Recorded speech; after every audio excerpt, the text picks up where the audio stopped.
Hello friends, and welcome back to Sunshine and Serenity. And today we are in the kitchen and we're going to show you how to make butter. The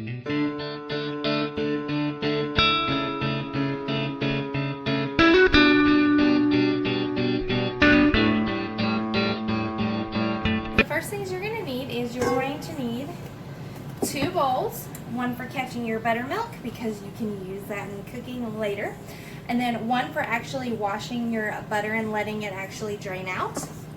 One thing I forgot to add, you will also need some salt, just regular like salt to put in your butter for your salted butter, or if you want to go without salted butter you can do that too, but the salt actually helps drain out that excess liquid which you do not want in your butter because you don't want it to go bad.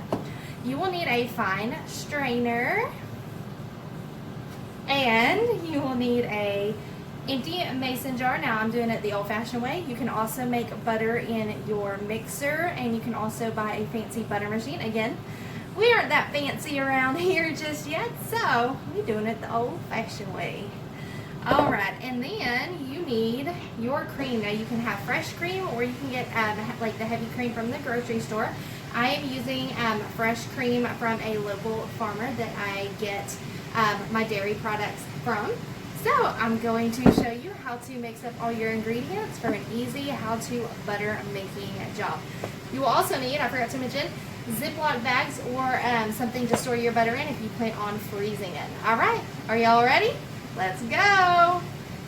Alright, so the first thing that you're going to want to do is you're going to want to take, and let me move these things out of the way so you can see what I'm doing. Okay, so you're going to want to take your cream, and you're going to want to take your mason jar, and you're going to want to fill it halfway in the jar with your cream. Only halfway, because you are going to shake this and you need that room for that process to actually turn into butter.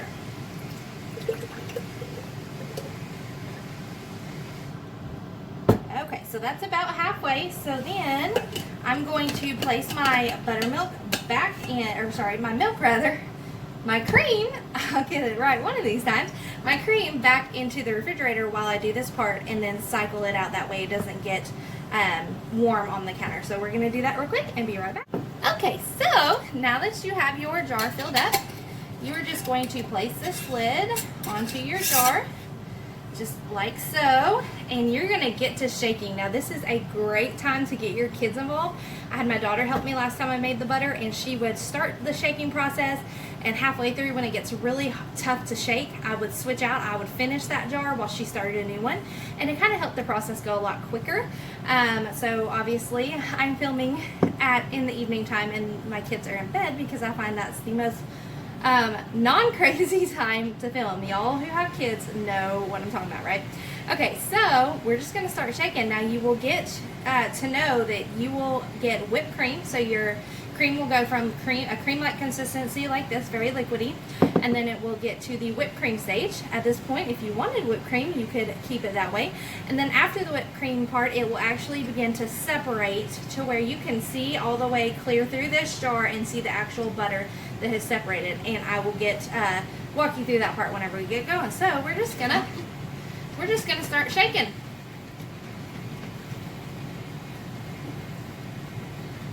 And you're just going to shake, and then I will be back whenever we get to the whipped cream stage to show y'all what that looks like.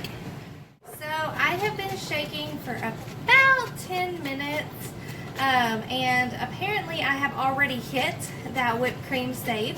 Usually I can tell when I'm shaking the jar, but I must have just bypassed that after getting used to making butter and getting used to shaking these jars. But I'll show you what it looks like after you reach the whipped cream stage. You'll get to what is the butter stage. So you can see it's like, you see the butter in there? So you're just going to continue to shake it until you can see that butter and the sides are mostly clear, and then you're going to drain that butter. It should be in a chunk all at once on the inside of your jar.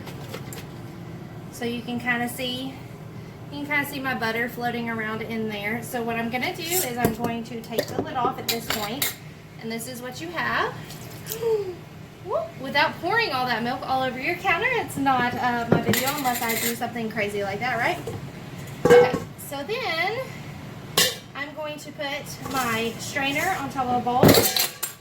Whoa, and I'm just going to dump that out, and hopefully you don't spill buttermilk all over the counter like I just did. But you're going to drain that buttermilk out, and see, look at that butter. Oh, that's awesome. All right, so I'm going to let this drain for a minute. I'm going to clean up my mess, and then I'll be back. Now that I have cleaned up the mess that I made, this is what you should have. See, there is your butter, and then there is your buttermilk. So the next thing that you're going to want to do is you're going to want to rinse your butter.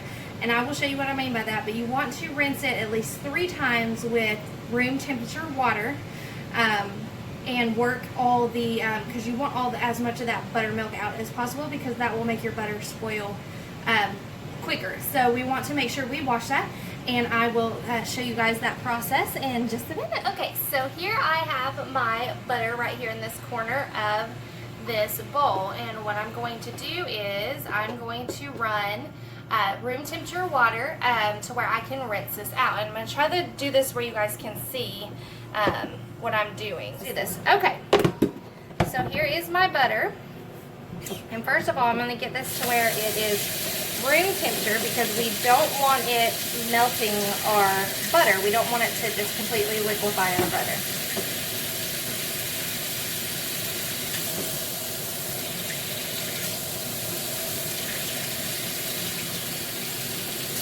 Okay, so what we're going to do is we're going to run some water in there, and we're just going to work our butter like this until it comes clean. So you see how that water is cloudy? We're just going to keep working and draining our butter until it comes clean, and it usually takes about 3 times.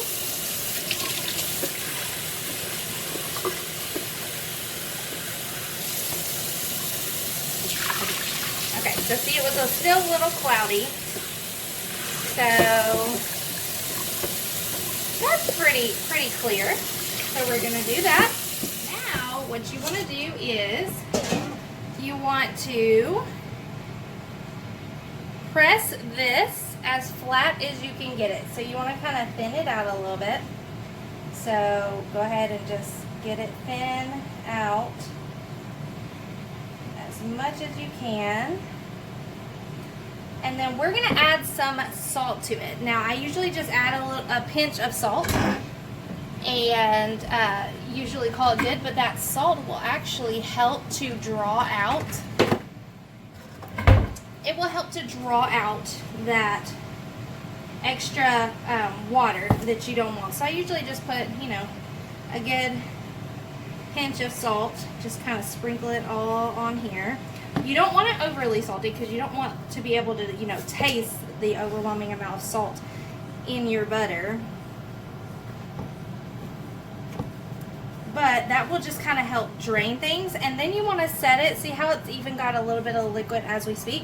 So we're just going to drain that little bit of liquid off. And then we are just going to set it at an angle. So we're just going to set it at an angle, kind of like that, and just that way the excess water can drip off your butter. And after you let it set for about 5 to 10 minutes, then we will get started with the next part of your process. All right, we're gonna let our butter drain. Okay, so the butter has been draining a little while longer, and you can see we've got some excess liquid in there. So we're just gonna go ahead and drain all that off. And then next, you just want to form and package your butter. So I use Ziploc bags, and the way I form my butter is I form it into kind of a square-like shape, and I can show you an example of one already done.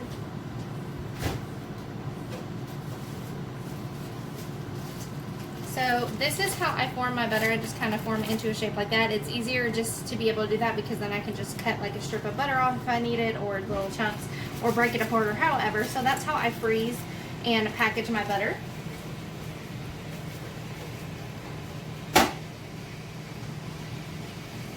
Okay, so we are going to package our butter. So what I do is I grab it all up, and it is going to be a little bit messy. You are going to lose a little bit of butter just because it does melt a little bit.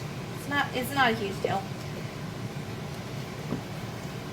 All right, And I just kind of put it together like that and just kind of push it out kind of in a square-like shape. Just kind of square-like, and just push it off. And just get it as, you know, it helps to do it in this shape as well, because it helps to better freeze too. But I mean, you can get it however you want to get it.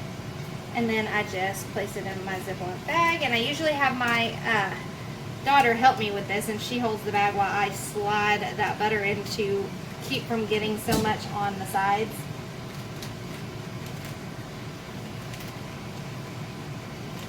Okay, and that one obviously did not do like it was supposed to. So, yeah, that one was a little bit of a mess right there, but there's the butter. That is how you make butter, and I'm going to probably finish making all this tomorrow. Again, this usually looks a lot prettier than what you're seeing right now, but I usually have a helper as well to help me get them into the bags. So I will finish these, all this butter up tomorrow. I still got a lot more cream to do, and when I have a helper, and I'm gonna freeze this. Kind of looks like the state of Idaho, doesn't it? So I'm gonna freeze this, and that way I can just pull it out of the freezer whenever I need it. So that is what's going on in the kitchen today. I apologize if you hear some noise behind the camera. I'm also dehydrating some basil to put away for the winter. So that is how you do butter. And if you have any questions or comments, drop them in the comment section below and let me know. I will do my best to try to answer any questions you may have. But yeah, that's the butter making process the old-fashioned way. So have fun getting in the kitchen and making your own butter. And until next time, friends, y'all have a blessed day. Bye.